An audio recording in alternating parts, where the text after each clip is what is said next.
Mas, kamu pikir aku pelacur? Apa sih? Ah!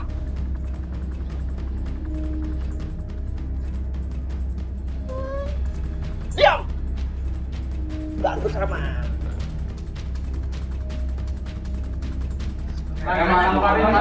Karena dia hamil kan. Kok diperkosa? Kok diperkosa? Anak yang membunuh dia berhubungan intim. Ya terus setelah itu setelah berhubungan intim dengan ibunya saya bunuh.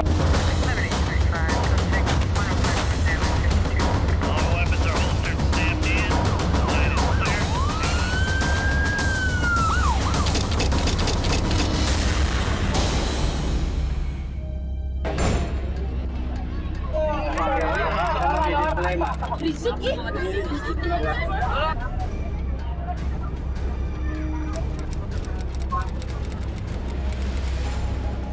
Agak ke belakang coba. Coba. Zoom, big. Pakai zoom.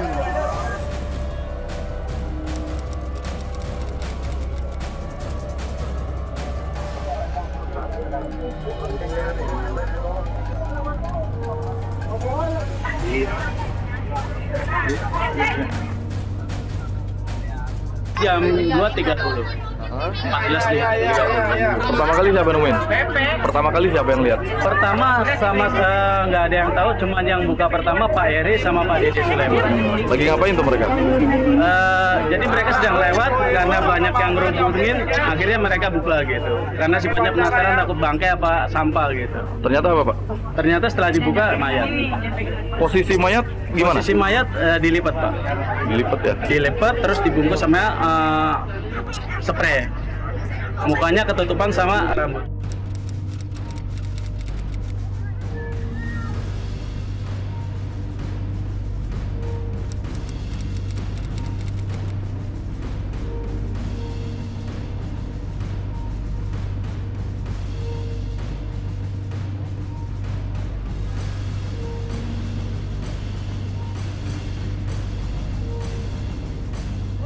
Bang, ditemukan tali di dalam kardus juga bang, itu gua tahu. Ditemukan tali di dalam kardus. Diikat kayak posisi kan? Ya, semua dalam terikat. Jadi sepertinya diikat untuk menyesuaikan posisi kotak ini. Diperkirakan usia berapa dan? Kalau kami perkirakan sekitar 40-an, 43 tahun. Ada berapa lagi? Dan identitasnya belum ada. Ada satu di perutnya. Ya, tetapi ada foto yang ditemukan di dalam kardus tadi seperti yang kami tunjukkan kepada rekan. Identitasnya apa dan? Tidak ada identitas lain. Tidak ada luka jeratan. Ini tidak hanya luka. Ada identitasnya dan yang ditemukan? Tidak ada identitas kecuali foto di dalam kardus. Foto siapa dan? Wallahu alam.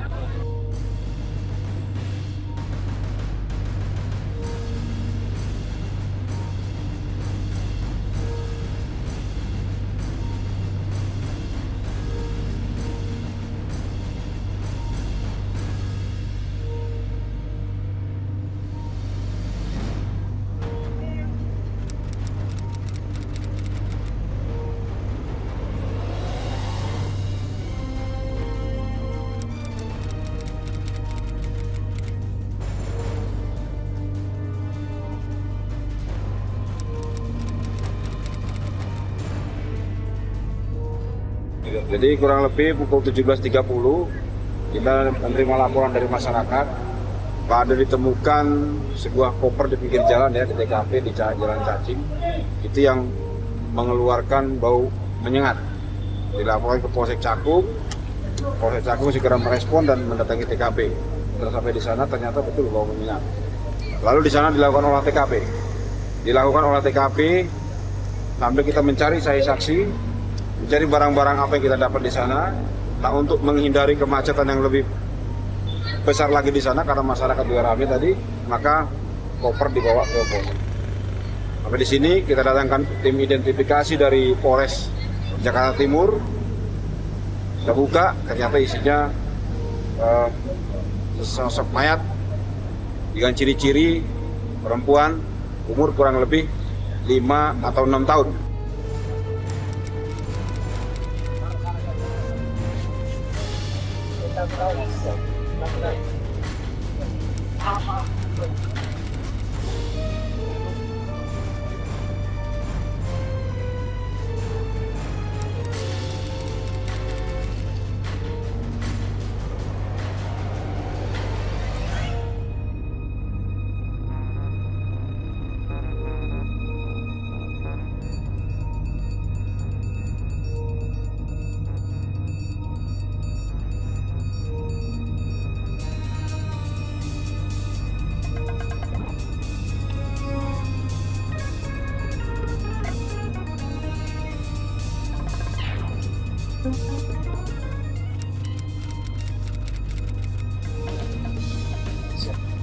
satu cara mendapatkan identitas korban, polisi menyebar sketsa wajah.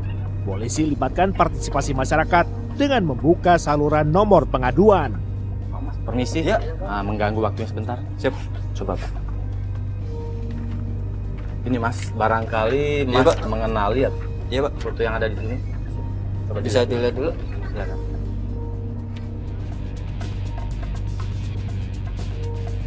Pak, saya tidak mengenalinya. Iya, sepertinya bukan orang sini, Pak. Oh, betul.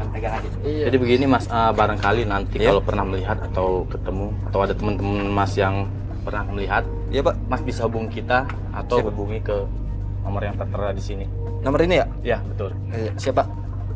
Kasih bantuannya Mas ya. Iya. Siap. Mari. Polisi berpacu dengan waktu. Jika identitas korban lekas terungkap, maka polisi semakin mudah mengungkap kasusnya, melacak pelaku, serta motifnya. Sementara tim polisi lainnya menelusuri asal-usul kardus, melacak toko penjual untuk mendapatkan identitas pemilik kardus. Begitu pula, polisi menghubungi suku dinas pendidikan Jakarta Utara untuk mengungkap identitas foto remaja pria di dalam kardus mayat. Saparudin ya. Kayak gini Pak. Termasuk temuan kartu nama di koper mayat bocah. Permisi Pak, numpang tanya Pak. Bapak kenal sama Pak Saparudin? Oh, saya sendiri Pak.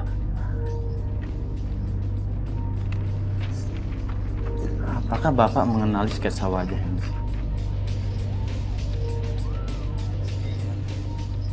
Maaf Pak, saya nggak mengenalnya. Bahkan ketemu aja belum pernah Pak. Lalu bagaimana bisa? Kartu nama Bapak kami temukan bersama jenazah yang kami temukan. Ya, maklumlah Pak. Mohon pengertiannya. Saya ini dulu sales elektronik Pak. Biasa membagi-bagikan kartu nama ke banyak orang. Itu kan bagian promosi juga Pak. Saya sendiri heran. Kenapa ini bisa ada di dalam koper jenazah itu Pak? Baiklah, nanti kalau memang kami perlukan, kami harap Bapak bisa datang ke kami. Siap Pak. Untuk memberikan penjelasannya. Iya. Kami permisi. Iya Pak. Alhasil, tetap nihil. Kasihan. Bagaimana kita mengungkap kasus ini? Tentunya ini semua dikerjakan melalui suatu olah TKP yang cukup mendalam, kemudian hasil pemeriksaan saksi-saksi, bantuan rekan-rekan juga mungkin melalui media, sehingga kita kemarin juga sempat membuat satu call center ya, banyak yang dari itu masuk. Hampir sepekan, penyelidikan selalu menemui jalan buntu walau kasusnya sudah ditangani oleh Polda Metro Jaya. Saban hari, polisi menerima pengaduan sedikitnya 70 SMS gelap serta puluhan panggilan tak terjawab. Sampai suatu ketika seseorang menghubungi yang mengaku mengenali sketsa wajah korban, identik dengan kakak dan keponakannya. Sehingga terungkap, mayat dalam kardus ialah Hartati, serta mayat di dalam koper anak Hartati, Heriani Tesari alias Ita.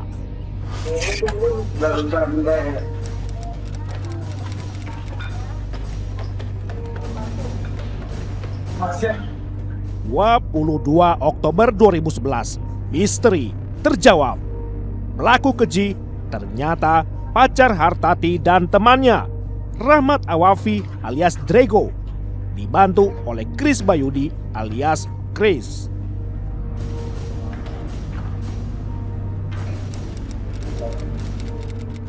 Keduanya disangka merencanakan pembunuhan dengan motif asmara. Rahmat memiliki wanita idaman lain, Intan, selain Hartati. Bahkan keduanya ternyata hamil.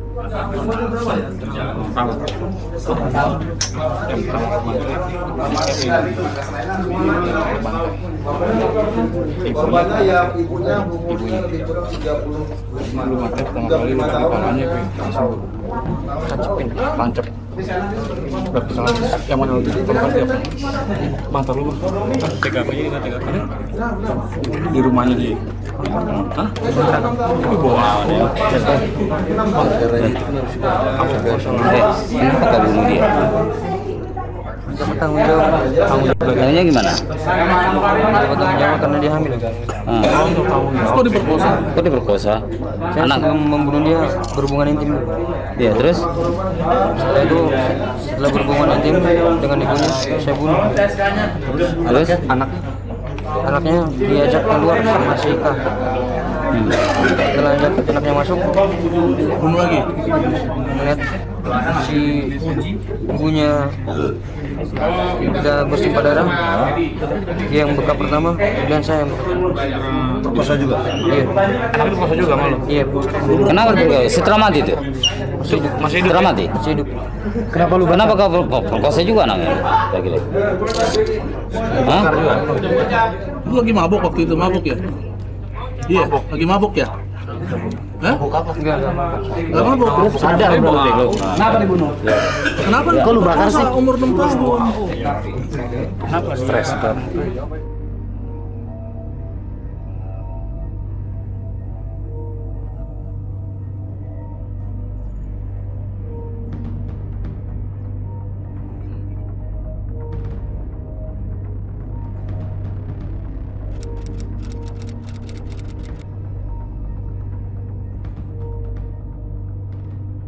Jumat dini hari, 14 September 2011, Rahmat melewati malam dengan gelisah. Pikirannya dibebani masalah yang dibuatnya sendiri. Kekasih gelapnya, Intan, hamil 2 bulan.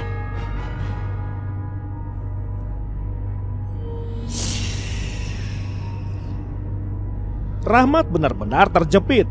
Apalagi kini dia hidup serumah dengan janda beranak 1, yakni Hartati dan anaknya Erianita Sari. Di tengah persimpangan, ia harus segera membuat pilihan.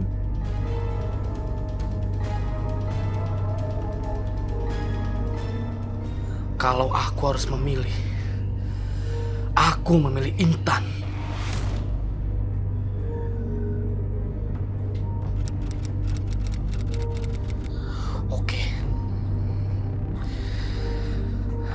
Aku harus menghabisi Hartati.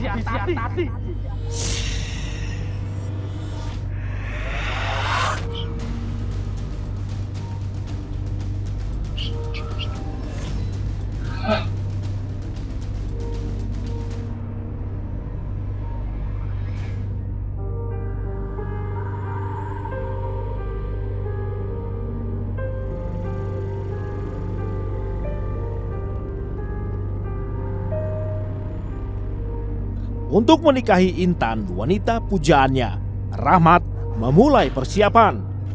Minggu 25 September 2011, dia menemui ketua RT untuk konsultasi. Assalamualaikum. Waalaikumsalam. Nak Rahmat. Pak RT-nya ada, Bu? Oh, lagi keluar. Silahkan duduk dulu.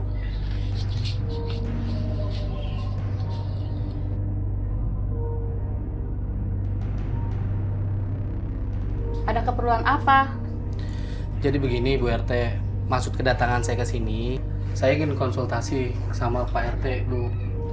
Saya ini kan mau nikah. Jadi saya harus tahu apa saja yang kira-kira harus saya persiapkan. Oh, begitu. Bapaknya belum ada. Sebentar lagi, biasanya sih udah pulang jam segini. Ya udah, Nah Rahmat sekarang tunggu aja dulu di sini ya. Ibu mau ke dapur. Bentar lagi juga Bapak nyampe kok. Ya, ya. siap. Namun karena lama menunggu, Rahmat mendapat ide lain. Ia teringat pada rencana untuk menghabisi nyawa Hartati. Ide untuk menghilangkan jejak dan menyulitkan kerja polisi adalah dengan mencuri 3 lembar pas foto anak ketua RT. Pas foto tersebut pasti akan membingungkan polisi yang menyelidiki kasusnya. Sebab pas foto tadi sama sekali tak ada sangkut pautnya dengan korban bila mana mayat Hartati ditemukan. Lah, Rahmat kemana ya?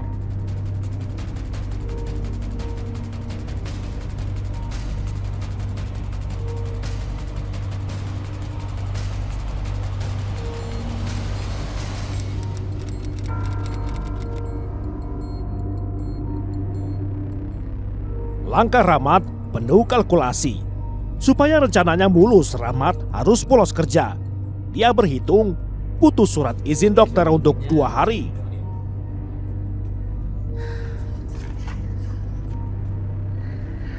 Terima kasih, Dok. Semoga akan sembuh ya. Amin. Namun, dokter Mari. klinik Jamsostek di Semper, Jakarta Utara hanya mengizinkan 1 hari saja. Tak bisa akal, buruh pabrik jok mobil itu mengubahnya dengan mudah. Persiapan sudah matang. Pas foto anak ketua RT, kartu nama asing, serta surat keterangan sakit sudah di tangannya. Rahmat yakin polisi bakal kesulitan mengungkap kasusnya. Rahmat membayangkan akan bebas dari jerat hukum. Berikutnya, Rahmat tinggal menentukan waktu yang tepat menghabisi nyawa Hartati.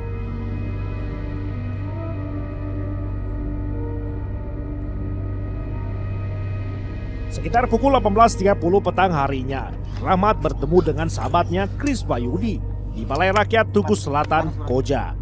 Ia hendak menitip surat izin dokter. Mat, mana surat dokternya? Nih, surat dokter. Chris, lu teman gua kan? Gua lagi ada masalah, Chris. Lu mau kan bantu gua? Oke, Mat. Ngabisin cewek gua. Oke, Mat. Gua bantu, Mat. Lu emang temen gua, Chris. Cabut. Kedua sobat telah bersepakat tuntaskan niat jahat di rumah kontrakan Rahmat di Jalan Sukapura, Gang Salon, RT 4 RW 3, Kecamatan Cilincing, Jakarta Utara.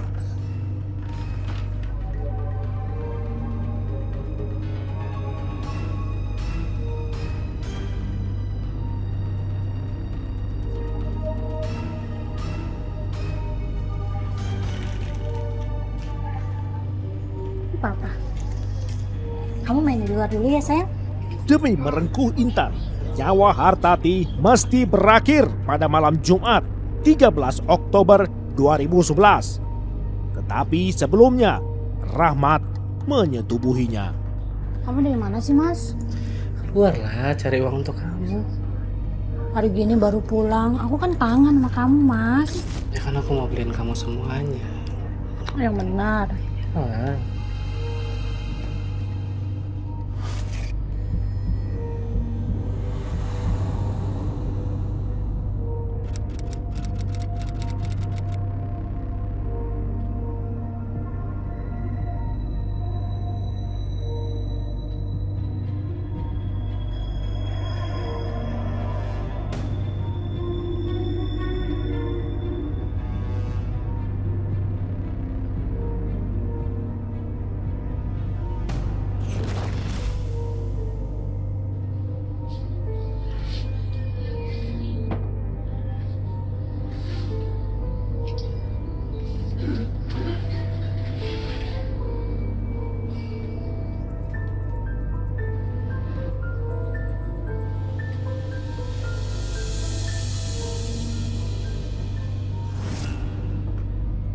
Mas, kamu pikir aku pelacur? Apa sih? Kamu diam-diam ada wanita simpanan ya? Ini buktinya. Ah, ngomong apa kamu itu? Aku rela ninggalin suami aku demi kamu, Mas. Ini balasan kamu buat aku, Mas. Di mana tanggung jawab kamu, Mas? Aku juga lagi hamil. Ah! Kamu jahat, Mas. Jahat, Mas.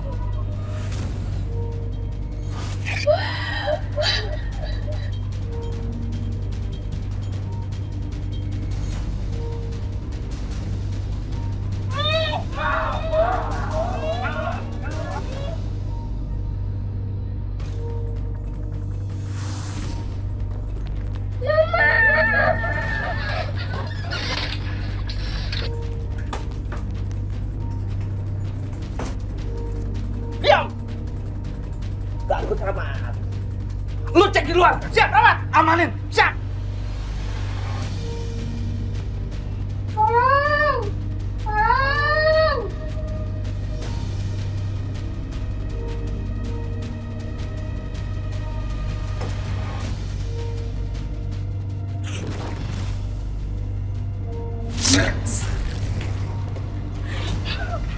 Rahmat. Lu jaga sini dulu. Gua mau keluar cari tali Rabia. Oke? Oke, Rahmat.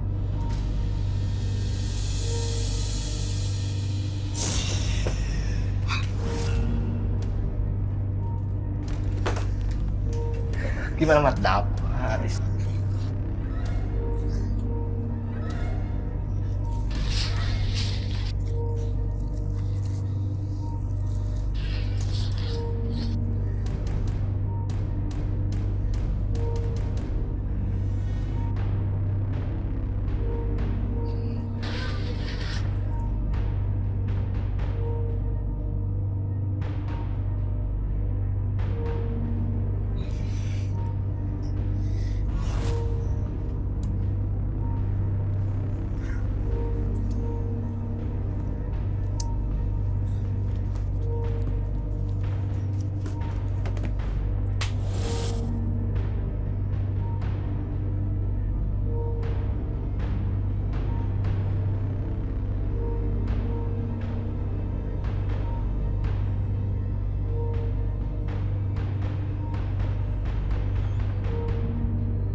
Chris, sekarang udah jam 5 subuh.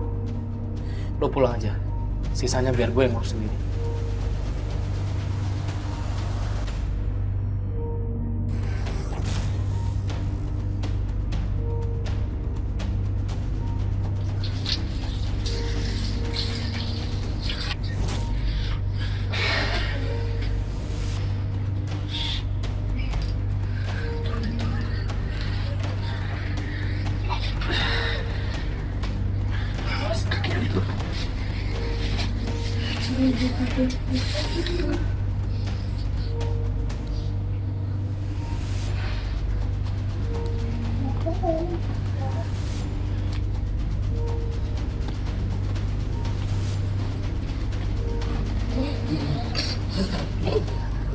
Chris, sekarang udah jam 5 subuh. Lo pulang aja. Sisanya biar gue yang ngurus sendiri.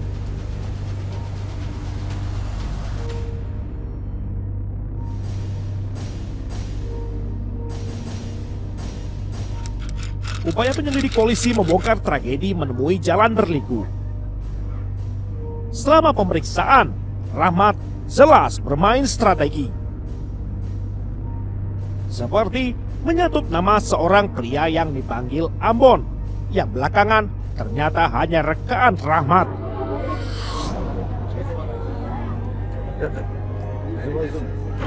Kembali berulang pada 6 Desember 2011. Tersangka 2, Chris Bayudi alias Chris, mencabut berkas acara pemeriksaannya. Sehingga 8 Desember 2011, ia menolak mengikuti gelar rekonstruksi dengan dalih memiliki alibi kuat. Ini yang diajukannya saat kejadian Chris Bayudi sedang di kantor bersama teman-temannya. Alasannya apa itu? Ya, tidak sesuai BAP. Kami sudah mencabut BAP sebelumnya. Oke. Alasan dicabut BAP itu apa sih, Bang? Kenapa? Alasan ya, BAP pertama itu dicabut. Iya, kita bisa cabut itu karena Chris merasa tertekan pada saat membuat di BAP pertama. Sehingga ketika kita dampingin, dia bilang kita harus sampaikan skenario yang sebenarnya. Jadi dia tidak ada di tempat kejadian ini pada saat malam kejadian. Kami punya buktinya, kami ada daftar absensi, presensi dia di tempat kerja pada tanggal kejadian. Lalu ada juga saksi-saksi teman-teman dari Kris Bayudi di tempat kerja yang menyatakan dia sedang bersama teman-temannya di tempat kerja. Selain itu alibinya apa lagi bang, si Kris? Iya, alibi dari kami sementara itu, karena menurut kami cukup kuat. Tidak mungkin ada dua Kris dalam satu tempat, dalam dua tempat di waktu yang bersamaan.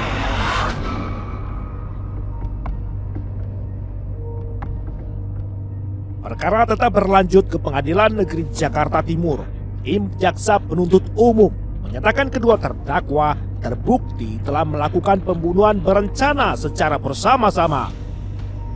Pada tanggal 29 Mei 2012, jaksa menuntut terdakwa pertama Rahmat Awafi dengan hukuman mati. Sementara terdakwa 2 Kris Bayudi pidana 20 tahun penjara. Sebulan kemudian, 28 Juni 2012, majelis hakim memutuskan bahwa pembunuhan tidak terbukti ada unsur perencanaan. Terdakwa 1, Rahmat Awafi, dijatuhi vonis 15 tahun penjara.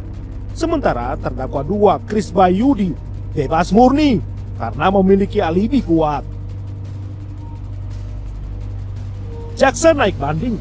Sampai pada 17 September 2012, Pengadilan Tinggi DKI Jakarta memutuskan menerima permohonan banding, namun menguatkan putusan Pengadilan Negeri Jakarta Timur. Hingga puncaknya pada 30 April 2013 di tingkat kasasi, Mahkamah Agung menolak permohonan jaksa terhadap terdakwa 2, Kris Bayudi alias Kris, dan sebaliknya menerima permohonan kasasi terhadap terdakwa pertama, Rahmat Awafi. Dengan demikian, Kris Bayudi alias Kris tetap bebas murni, sedangkan Rahmat Awafi alias Awif alias Drego dijatuhi hukuman lebih berat, yakni hukuman mati.